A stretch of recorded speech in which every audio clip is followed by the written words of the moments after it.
Hoy vengo a hablaros de una de las mejores versiones cinematográficas que se han hecho sobre el cuento de Cenicienta. Por siempre jamás. Sí, ya sé que tenía que hablar de la película de Disney, no me he equivocado. A ver, es que es cansino esto de que siempre que haga una crítica de cine sea más negativa que positiva, así que como hoy quería decir cosas buenas, la única película que se me ha ocurrido es esta. Pero vale, hablemos de Cenicienta 2015. Empecemos por lo bueno. Es Disney. Visualmente eso garantiza calidad. Amén de alguna animación infográfica que quedaba un poco pegote y poco realista. Pero los decorados, gran parte del vestuario, que no todo, la fotografía y su color es innegable que es de fácil agrado hacia los ojos. Como producto infantil pienso que es correcta, los trailers al contrario que con Maléfica no nos venden nada con lo que luego no hayan cumplido. Bueno sí, nos han vendido un poco de trasfondo del personaje de la madrastra que luego no da para tanto. Y nos han vendido también una banda sonora inexistente en el film. Pero bueno, estas cosas ya suelen pasar. Como decía, los trailers sí, no crean ningún interrogante, de hecho más que trailers son resúmenes de la propia película. Porque por mostrarnos nos muestran el vestido que lleva Cenicienta en el baile y casi la escena completa de cómo se hace la transformación de dicho vestido. Y bueno, hasta nos muestran escenas más reveladoras como la de la madrastra que ya se ha avispado de todo y rompe uno de los zapatos de cristal delante de Cenicienta. Vamos, que no nos han dejado ninguna sorpresa para la gran pantalla. Yo no sé hasta qué punto puede no acabar de gustarme esto, pero al menos no me han creado falsas expectativas. Me pareció que sería una película sencilla y así lo ha sido. Si lo vemos exclusivamente como un producto infantil, como ya he dicho, es correcta. Se limitan a contarnos la historia que nos tienen que contar y la cuentan eficazmente recreándose en lo visual. Si lo vemos como producto familiar, y con producto familiar me refiero a para todos los públicos, y con todos los públicos quiero decir todos los públicos, también aquellos que ya tenemos una edad y no vamos al cine con la excusa de acompañar a nuestros hijos o a un sobrino pequeño a nuestro cargo, pues ahí la película ya puede resultar un tanto tediosa. Los personajes son planos, no tienen personalidad alguna. Bueno, perdón, Ella sí tiene. Ella es... ¿cómo era aquello? Valiente y bondadosa. Cantinela que nos repiten toda la santa película, que repiten además yo creo que para intentar creérsela a ellos mismos y que yo aún no sé qué coño significa. Un gran secreto que te ayudará a superar todas las pruebas que nos plantea la vida. Sé generosa y ten valor, Ella. Sé generosa y ten valor. Ser generosa y tener valor. Sé generosa, ten valor. Ser generosos y tener valor. Dije que tendría valor, pero no lo tengo. Su hijo Kit es la persona más amable que he conocido. Tan generoso y valiente. Solo debemos ser generosos y tener valor. Debemos hacer que te pinten un retrato. Oh, no. Odio verme retratada. Sé generosa. Ten valor. Cuando uno cree en la valentía, la generosidad... ¡Y en su puta madre! No sé, a lo mejor es una nueva religión. Se piensan que por mucho decirlo le va a dar un trasfondo, pero no, yo no lo veo. A ver, Cenicienta es tonta, ya está. Una cosa es que seas una persona bondadosa y otra que encima aceptes que se cachonden en tu cara llamándote por un mote ofensivo al que además respondes como un perro como si realmente fuera tu nombre. Que hagas todas las tareas de la casa, que duermas en un desván junto a los ratones y no chistes ni una sola vez.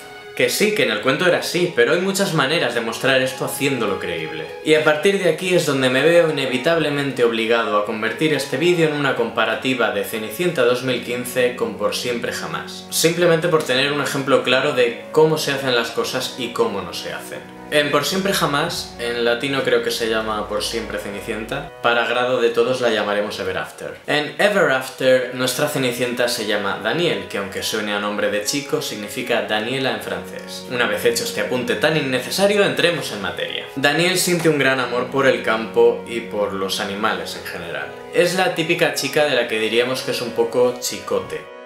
No me refiero al cocinero, sino a una chica con claras tendencias masculinas. Y bueno, esto lo digo simplemente porque no es excesivamente femenina, nada más. No le da miedo ensuciarse las manos y tiene bastante actividad impropia de una señorita.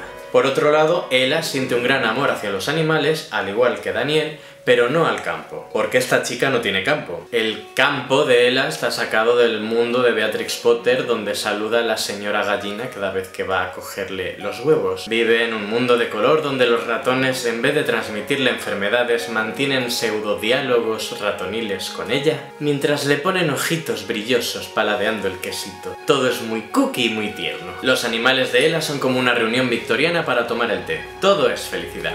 Está claro que la idea de esbozar un personaje así parte de la película animada de Disney de 1950, ya que ambas son de la misma casa. En la película animada tenemos tantos animales que, de hecho, siendo Cenicienta uno de mis cuentos favoritos desde niño, como buen niño gay que era, la versión Disney de este cuento siempre me ha aburrido bastante. Solo me gustaban los 4 momentos en que vemos a los personajes que son personas, porque cada vez que me salían los ratones a hacerme una escena a lo Tom y Jerry yo entraba en coma. Y el maíz, por Dios, el puto maíz, con la rata ahí luchando contra las gallinas, luego filtrando el maíz en la frontera mientras le persigue el gato. ¡Qué coñazo, por favor! Y no me vengáis con eso de, bueno, es que es para niños, porque yo era un niño y me aburría soberanamente. Pero bueno, ya que me voy del tema. Que sí, Cenicienta, al igual que el resto de sus compis de las versiones Disney, sentía un profundo afecto hacia los animales silvestres. Que me parece muy bien, pero yo personalmente me preocuparía de que en una casa tan señorial se me suban los ratones por las paredes, así uno no puede recibir visitas en casa. De cara al planteamiento de que seas la dueña de tu casa a que acabes convirtiéndote en la sirvienta, en el caso de Danielle se me hace más creíble. Por lo que mencionaba antes, que Danielle es una chica a la que le mola recoger cebollas. Recogía cebollas ya de antes de tener madrastra y que la mangonearan, y recoge cebollas ahora que la tiene. Pero Ella no. Ella es una señorita. Por otro lado, ¿cuáles son las motivaciones de Danielle, siendo una chica mucho más asilvestrada y con carácter, para dejar que su madrastra le dé órdenes de ese modo? Pues primeramente, e insisto, que una chica que ya está acostumbrada a las labores del hogar a falta de una madre, porque Danielle ni llegó a conocerla, le debe resultar más fácil seguir haciendo dichas tareas aún después de la llegada de su nueva madre y sus nuevas hermanas, ya que además ellas son unas señoritas, como bien señala Danielle desde el primer momento que las ve. Cosa que ella no se considera. Pero es que además tenemos el factor de que, precisamente porque Danielle nunca ha tenido una madre, todo ese carácter rebelde que podría ir contra una persona que se está aprovechando de ti, se doblega porque Danielle quiere conseguir el afecto de esta persona que ahora se supone que es su madre. Así que hace todo cuanto puede para agradarla y ser merecedora de ese cariño. En cambio, Ella, teniendo una infancia que, aunque campestre, era muy burguesa, y habiendo crecido con la figura femenina de una madre antes de la llegada de su madrastra, solo se limita a ser generosa con ella porque en su lecho de muerte su madre le dijo que lo fuera con todo el mundo, sin distinción. Ella no transmite unos sentimientos de afecto destacables a su nueva madre. Parece que simplemente se ha adaptado a la nueva situación de que esa mujer y sus hijas vivan en esa casa y lo acepta con resignación cristiana. Aunque forzado, me gusta el detalle de que cuando la madrastra recién instalada le deja caer a Ella que sus hijas siempre han compartido habitación y que ahora la habitación que tienen se les hace pequeña, Cenicienta sea la que ofrezca su habitación. Me gusta levemente en el sentido de que parece que vamos a ver el desarrollo de cómo la madrastra se va subiendo a la parra con Ella hasta el punto que conocemos todos, donde Ella pasa a ser Cinderella. En fin, pero no, después de darnos el coñazo con un principio algo peligroso para los diabéticos, después de mostrarnos a su padre, a su madre y a Cristo que los fundó tan detalladamente, ahora van y lo que más me interesaba de esa evolución me la muestran en una elipsis narrada, en la que de repente ya vemos a Ella como Cenicienta tratada irreverentemente por sus nuevas familiares. Y aquí lo que me ha rechinado cosa mala es el papel de Cate Blanchett, que sin ningún disimulo la trata como una criada, en lugar de tratar de mantener las formas aunque su intención sea aprovecharse de ella, cosa que hasta podíamos ver en la versión animada de Disney de 1950 en escenas como la de cuando Madame Tremaine le dice a Cenicienta que claro que puede ir al baile, pero cuando acabe sus tareas.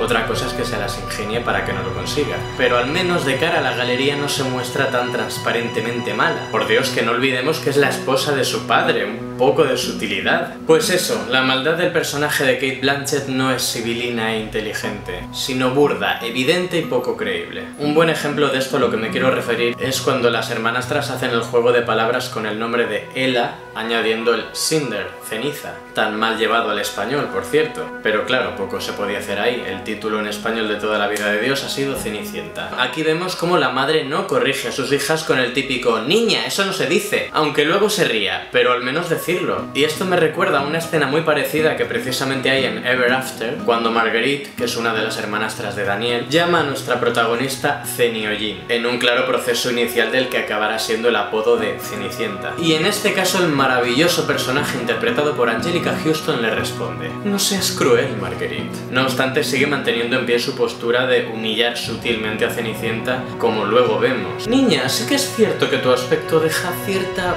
ordinariez". Pero esto ya en un tono más cercano al de una madre que le diría a su hija: "Niña, límpiate las uñas que vas hecha una guarra". Aunque sepamos que en este caso la motivación de esa apreciación es humillarla, pero siempre sin que se note. En el caso de Cenicienta 2015, todos los personajes están alejados de toda verosimilitud. Son buenos porque lo dice el cuento, son malos porque lo dice el cuento. Y las motivaciones que hay para hacer las cosas son limitadas o directamente, como en el caso de Ella, inexistentes. Lo que me lleva a comentar también que realmente no está tan justificado el por qué la madrastra tiene que tratar mal a Ella. O sea, es comprensible que favorezca todo cuanto pueda a sus hijas biológicas, pero de ahí a decirle a la otra: "Tú, guarra, tráeme el desayuno", pues no. Y aquí de nuevo os hago una comparativa con Ever After, donde la madrastra llegó a estar enamorada del padre de Daniel, lo que hace que esto conlleve una relación complicada con ella, porque como se puede palpar en la película, Daniel para su padre, además de ser la niña de sus ojos, es un reflejo de su difunta esposa, es el fruto del amor que tuvo con ella. Una esposa a la que el padre de Daniel amó con locura y una esposa que la madrastra de Cenicienta sabe que no podrá reemplazar nunca. Ya no por nada, sino porque no se puede competir contra un recuerdo. Esto crea un resentimiento hacia Daniel, quien fue por cierto la última persona a la que su padre dedicó una mirada en su lecho de muerte. Entendemos aquí que la baronesa Rodnilla se encuentre de repente viuda en una casa que no conoce y condenada a convivir con una niña que no es su hija. La baronesa tiene como un puntito de debilidad en la película, una sensibilidad muy sutil y muy bien trabajada que no vemos en Cenicienta 2015 por ninguna parte. Y de ese lado tenemos a Madame Tremaine, que en este caso deja claro que nunca quiso al padre de Ella, además de que cuando se casa con este, Ella ya es mayorcita, no como Daniel, que queda huérfana siendo aún una niña. Tenemos a una madrastra que explica que se casó con el padre de Ella por dinero, haciendo un intento de paso por parecer un poco más humana al explicar que su primer matrimonio sí fue por amor, pero se le murió el churri y tuvo que mirar por sus hijas. Pues bien, ¿y a mí qué? Me importa. La verdad es que no llego a conseguir empatizar con ninguno de los personajes. Y con una protagonista tan insulsa casi me resultaría divertido ver una versión derivada en la que la madrastra se salga con la suya. Porque es que esta Cenicienta no ha conseguido evocarme ningún cariño. Luego tenemos a las hermanastras. Y aquí me gustaría señalar el desproporcionado cambio que había ya en la versión animada entre las hermanastras y el resto de personajes humanos que tenían un aspecto prácticamente rotoscópico, ya que además se estilaba mucho esto de rodar a actores reales y luego imitar los movimientos. En comparación, el diseño de las hermanastras era muchísimo más irreal, se acercaba más al cartoon, con esos troncos de cuerpo tan recto de serie de Popeye y esos culazos tan exagerados. Pues parece que en la versión Action Live han conseguido, pese a que todos son humanos, marcar esa misma distinción de entre unos personajes a otros. Primero, que son la materialización de la versión concreta de esas hermanastras de 1950, dado a que se llaman igual, Drisela y Anastasia, y también han conseguido mantener ese mismo efecto pegote, ya que aunque el resto de personajes no están mucho más currados, estas dos directamente son más tontas que las piedras. Por no aportar, no son ni siquiera una amenaza en la historia, porque realmente no son aliadas del planning de su madre. Claro que quieren bailar con el príncipe y ser las más guapas y adineradas del valle, pero ahí la única que mueve los hilos es la madre. Y continuando con las hermanastras, me paso a hablar del diseño visual del film. Pues si como personajes son pobres, su estética es nuevamente un pegote en lo que refiere al diseño visual en comparación con el resto de personajes. Sus indumentarias no tienen nada de época. Bueno, época. Me gustaría saber en qué época está ambientado todo esto, porque aquí cada uno viste como le da la gana. Pero bueno, ya hablaré de eso más adelante. El caso es que los vestidos de Drisela y Anastasia son tranquilamente los vestidos que podrías ver en las invitadas de una boda. Una boda celebrada ahora, ¿se entiende? O si me aprietas, podrían ser una de las camareras del Tommy Mills. Rompen totalmente con el corte de la estética que quiera que sea que quieren representar. Pero es que si hay un nivel entre las hermanastras y el resto de personajes, como decía, no dejan de estar todos vestidos por una madre y un padre distintos, metafóricamente, ya que la diseñadora del vestuario fue la misma para todos los personajes. Aunque pueden llegar a armonizar en el conjunto, conjunto, cada uno tiene un rollo. Ella, en su fusión de campesina, vamos a decir, es un personaje de novela de Jane Austen. La madrastra parece salida de una portada del Vogue o de la pasarela Cibeles, que va muy elegante y con mucho porte, pero esas faldas y esas blusas adornadas con colgantes no tienen nada de época. El príncipe, en cambio, se nos vuelve más conservador, vistiendo la típica chaquetilla de estilo emperador de Austria, con mallas de caballero francés. El traje de la hada madrina sí es totalmente de época, podría ser tranquilamente uno de los vestidos de María Antonieta o casi. Y aunque es un poco emperifollado y parece que Helena Bonham Carter se va a hundir en él y no se va a saber nada más de ella, es en realidad, a mi gusto, el vestido más currado de toda la producción. De hecho, con algún ajuste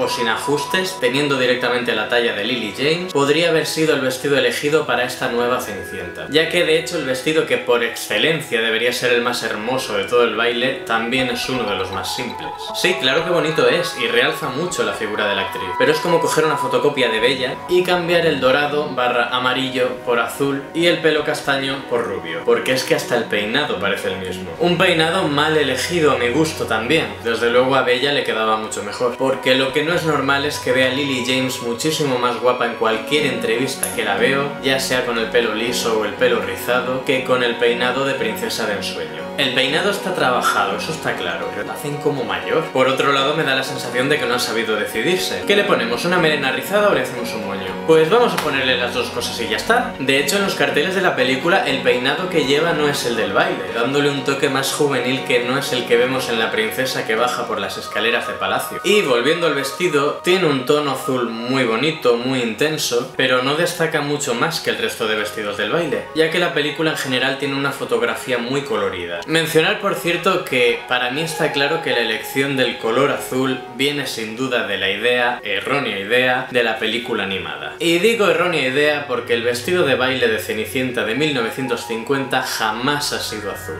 por mucho merchandising que lo contradiga actualmente. El vestido de Cenicienta era blanco, o como mucho gris perla. Cierto que tenía un tono azulado, pero era mucho más gris que azul. El azul solo quedaba potenciado en las escenas nocturnas a la luz de la luna, donde no solo el vestido, sino que todo quedaba azulado. Y bueno, sucede lo mismo con el color de su pelo. A mí la Cenicienta de Disney siempre me ha parecido rubia, pero hay dos pueblos de distancia entre el rubio del film, que es casi mostaza, al rubio pollo que me llevan las imágenes de merchandising de las princesas Disney. El caso es que la edulcorada imagen, al igual que sucede con Bella, que en realidad tampoco tiene el vestido amarillo, sino originalmente dorado, ha hecho mella a través del tiempo, y ha sido causante de decisiones erróneas como la de vestir a Lily James con un vestido azul, para supuestamente acercarse más al film animado, donde es más plateado que otra cosa, amén de las remasterizaciones de imagen digital que han ido cayendo para editar una película tan vieja en DVD, donde los colores también han sufrido cambios con respecto a los originales. Siguiendo con el diseño del vestido, los cientos de capas de la falda le dan un toque vaporoso muy bonito, los reflejos en distintos tonos de azul lo realzan mucho, sí, los materiales, vamos a decir, se nota que son de calidad, pero el diseño del vestido en sí mismo es más simple que un botijo. Es una falda sin más, sin ningún tipo de detalle, un corpiño simple y liso, y la cosa esa que recorre sus hombros, que es lo que más recuerda a Bella, en este caso se pasa de adornado a mi parecer, con todas esas maripositas que me recuerdan a un disfraz de la sección de juguetes del Corte Inglés, donde igual que mariposas te pueden poner estrellitas o corazoncitos de plástico. El vestido, por supuesto, es atemporal, no cumple con ninguna época, y es perfectamente el que podría llevar una dama de honor en la misma boda que mencionábamos antes. Y siguiendo con la época, esto me lleva a la ubicación. Esto desde Princess and the Frog o la serie Once Upon a Time, que a estas alturas todo el mundo sabrá que también pertenece a Disney, es algo que me tiene un poco irritado. No existen las ubicaciones, o sea, me explico. Yo ya sé que en los cuentos siempre han tenido la misma cantinela de érase una vez en un país muy lejano, que si eres europeo como yo, ese país suele estar a 2 horas en avión, y en avión con una compañía barata, esas que es un mini avión, ya que por muy lejano que fuese siempre ese país, siempre se dejaba entrever que era Francia o Alemania o Rusia o incluso España. Entonces, ¿un país muy lejano para quién? Si sabemos que Cenicienta es claramente francesa, sabemos que la Sirenita tiene una estatua en Copenhague, y sabemos que Hansel y Gretel son nombres alemanes. Pero vale, ¿queda más mágico no dar una ubicación real y no dar una fecha concreta? pues no las des. Pero si no las das, lo que no puedes hacerme luego es que ella hable en francés en 2 ocasiones en la película, lo que nos da a entender que érase una vez había un país mágico llamado Francia, pero que además parece ser que no es en el que ellos están, dado a que cuando hacen referencia al francés lo hacen como un exotismo. De hecho, la madrastra de Ella dice una frase en francés para hacerse la glamurosa, y ante su sorpresa, Ella le responde demostrando que conoce el idioma. Entonces, si existe Francia en el universo de esta película según el mapa mundi, ¿en qué zona geográfica queda exactamente Mandalosia? ¡Princesa Selina de Mandalosia! ¿Y qué coño es eso? Con una peineta de rociera que solo le faltan las castañuelas, que más que venida de España parece que viene de Sevillalandia, que no caben más topicazos en un solo personaje. O sea, ¿qué huevos tienen para decirme que esta princesa viene de Mandalosia o de Mandahuevolandia? Cuando está clarísimo que es una caricaturización exagerada de una española en la feria de abril. Estas cosas me descolocan, en serio. ¿Y qué nombres más feos que se gastan, oye? El príncipe Naveen de Princess and the Frog me viene de Maldonia. Giselle viene de Andalasia. Y la Selina está de Mandalasia, que debe ser el país resultante de los 2 anteriores tras una fusión en una guerra fría o alguna conquista. Que alguien me explique las crónicas de esas tierras, por Dios. O mejor, que la Disney despida de una vez al patán que se inventa esos nombres tan horrendos. Una cosa que supongo que es buena que trae este desbarajuste geográfico de parecerse a países reales y ser a la vez países ficticios, es que se pueden hacer cosas como meter a gente de raza negra sin darle una patada a la historia de las conquistas. Porque en la Europa de 1607, que es el año en que se publicó La Cenicienta de Perrol, no se veían a muchas princesas de raza negra acudiendo a bailes ni probándose zapatitos de cristal. No es por ser racista, pero es que no se veían. A mí, aunque visualmente me rechina desde el punto de vista histórico, supongo que me parece bien como concepto de fantasía que las niñas de raza negra puedan verse como parte del entorno de un cuento de hadas. Pero es que claro, no deja de parecerme raro, porque para eso se pueden contar otro tipo de cuentos, y los cuentos europeos son los que son. Es como si ahora nos hacen una película animada o enfocada al público infantil sobre el Imperio Maya y nos meten a un chino. Pues... no sé, resulta confuso. Yo tiro más a lo realista en ese sentido. Del mismo modo que si veo una película que transcurre en New York, no me va a sorprender ver a un afroamericano diciendo: oye blanquito, este culo negro no piensa entrar ahí. Pues por las mismas, cuando veo una película basada en la Europa del siglo XII, no espero ver determinadas etnias. Y repito, si es que hace falta repetirlo, que no es una cuestión de racismo, sino de detalles históricos. De hecho, yo mismo tengo un proceso, un videoclip que versiona justamente el cuento de Cenicienta, donde Cenicienta en cuestión es mulata. Pero vaya, es un videoclip con una historia muy libre, es un caso diferente. En fin, tampoco voy a seguir con este punto. Lo que sí está claro es que entre todos estos elementos, siento que esta película me ofrece un universo intangible, acartonado, irreal. Y no irreal por tratarse de un cuento, no. Irreal porque lo es y no hay más. Ever After me parece real. Cenicienta de 1950 me parece un poco coñazo, pero también real. Y la de 2015 en Action Live me parece irónicamente la versión más inverosímil de todas. Por ir concluyendo, la elección de los actores no me convence ni me disgusta. Richard Madden como príncipe ha levantado más controversia por su encorsetado paquete que por su físico. Que feo el chico no es, pero tampoco es lo que se dice guapo. Tiene unos ojos bonitos, tiene una nariz rara, digamos que es atractivo. Exactamente igual que Lily James, que no se puede decir que sea fea, pero tampoco es especialmente guapa para representar el papel de la princesa más glamurosa del mundo de los cuentos de hadas. Si me la metes como personaje de otra historia, pues sí, pero como Cenicienta no me convence.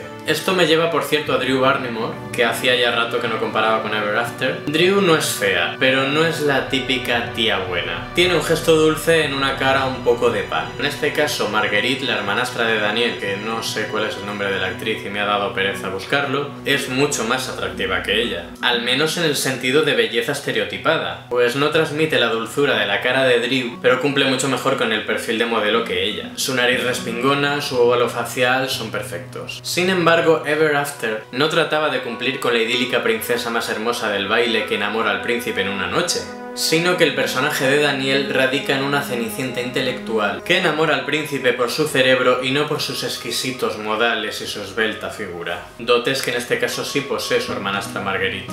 Así que siendo un planteamiento distinto, la elección de esa actriz para tal fin me parece tan correcta como dudosa la elección de Lily James para Reina del Baile. Cate Blanchett hace uno de los papeles más descafeinados que se podrían esperar, interpretando a una villana despechada como es la madrastra de Cenicienta, pero esto tampoco creo que sea culpa de la actriz, sino de un guión algo insípido. Y nada más, acabando ya, esta vez sí de verdad que ya he dicho mucho, como una de las muchas versiones de Cenicienta destinadas a contarte el cuento una y otra vez, bien. Como la Cenicienta oficial de Disney de imagen real, deja bastante que desear con el desarrollo de sus personajes y en definitiva el desarrollo y dirección de la historia. Visualmente la podréis disfrutar mucho y si queréis rascar algo más, mirad Ever After.